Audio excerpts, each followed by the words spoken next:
Et vous croyez que les Tunisiens vont décider librement de leur avenir? Il n'y aura pas d'intervention, il n'y aura pas de pression? Non, pour l'instant, je ne sens pas la pression. Je crois qu'en tout cas, les conditions dans lesquelles vont se dérouler la première élection, qui est donc celle du 24 juillet, vont être des conditions tout à fait acceptables. La haute instance qui a été mise en place sous la présidence de Yad Ben Achour, et qui est une haute instance chargée de surveiller les acquis de la Révolution, travaille bien. Ils viennent de désigner de manière très démocratique une vice-présidente et un porte-parole. Donc tout indique pour l'instant que le processus démocratique fonctionne bien.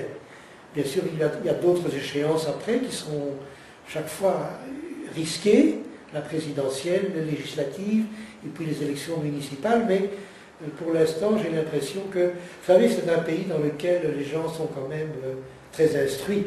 Il a hérité de la période Bourguiba au moins cette qualité d'avoir fait beaucoup pour que tous les enfants puissent aller à l'école. Et la Tunisie a le bénéfice de cette politique-là aujourd'hui. Il y a quand même une grande intelligence, une grande lucidité politique dans ce pays, y compris dans les régions reculées. Les jeunes qui ont lancé la révolution à Sidi Bouzid l'ont montré, puisque non seulement ils ont lancé la révolte autour du 17 décembre, mais ils sont revenus à Tunis pour ce qu'on a appelé Casbah 1 et Casbah 2, montrant par là leur détermination et leur lucidité.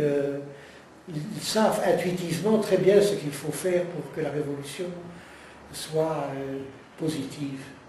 Parlons de la façon de vivre en Tunisie. Tu es résident ici, comment ça se vit un étranger en Tunisie? Bon, alors évidemment, il y a les qualités traditionnelles de ce pays que l'on connaît bien, qui est l'hospitalité, c'est-à-dire que les Tunisiens sont très accueillants, et puis il y a la douceur du climat. Donc ça, ce sont les conditions qu'un Belge apprécie, et donc c'est à la fois très traditionnel et en même temps très juste. Et puis, en découvrant peu à peu mes partenaires ici en Tunisie, je m'aperçois qu'il y a plus que de l'hospitalité, il y a de la profondeur, il y a de la fidélité,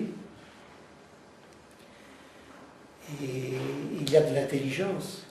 Donc, quand vous parlez avec des personnes, y compris des personnes très simples, vous allez vous apercevoir qu'elles résonnent et qu'elles ont avec vous une conversation qui peut être très profonde.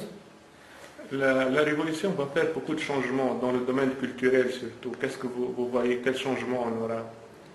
Bien, je crois que la créativité artistique en Tunisie va se donner libre cours.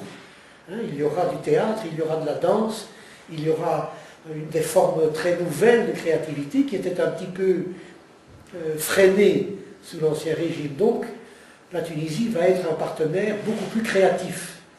Et donc ce qu'il faut espérer, c'est que ces créateurs aient des lieux d'accueil en Europe pour présenter leur créativité. Et je crois que ça va être le cas.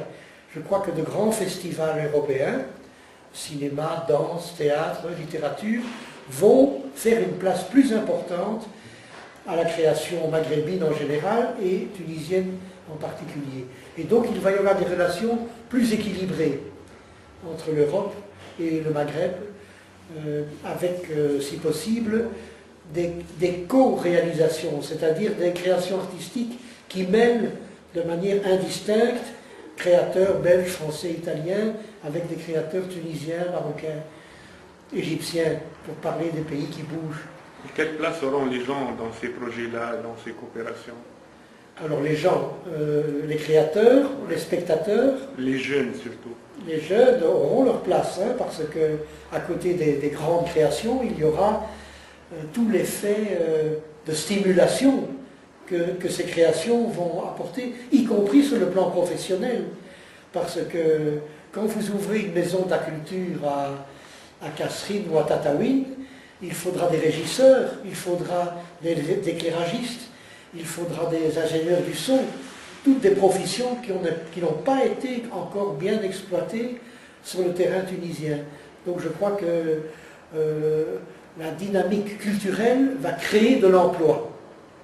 Et ça, c'est très important. Alors évidemment, il faut que le pouvoir public ait la capacité de payer les salaires de ces gens-là dans un premier temps. Et puis, peu à peu, les lieux culturels vont prendre leur autonomie et auront la capacité financière d'avoir un éclairagiste, d'avoir un directeur de plateau. Et puis voilà, il y aura un effet boule de neige dans lequel la culture aura sa place. Vous êtes optimiste pour le futur de la Tunisie en général? Oui, oui, je suis optimiste, franchement. Ça ne veut pas dire pour ça qu'il n'y a pas de risque. Il y aura peut-être des retours en arrière, mais ce seront des retours temporaires. Après, ça repartira de plus belle. Moi, j'ai l'impression que les qualités intrinsèques du peuple tunisien vont l'amener à franchir tous les obstacles. Les qualités dont on parlait tout à l'heure. Moi, je trouve qu'il y a une qualité dont on n'a pas encore parlé, qui est le civisme. C'est très important. En Europe, je sens beaucoup de cynisme. C'est autre chose. Le cynisme, c'est-à-dire avoir un regard un peu ironique surtout. Ici, je sens une très grande implication personnelle des gens dans le devenir du pays. C'est ce que j'appelle le civisme.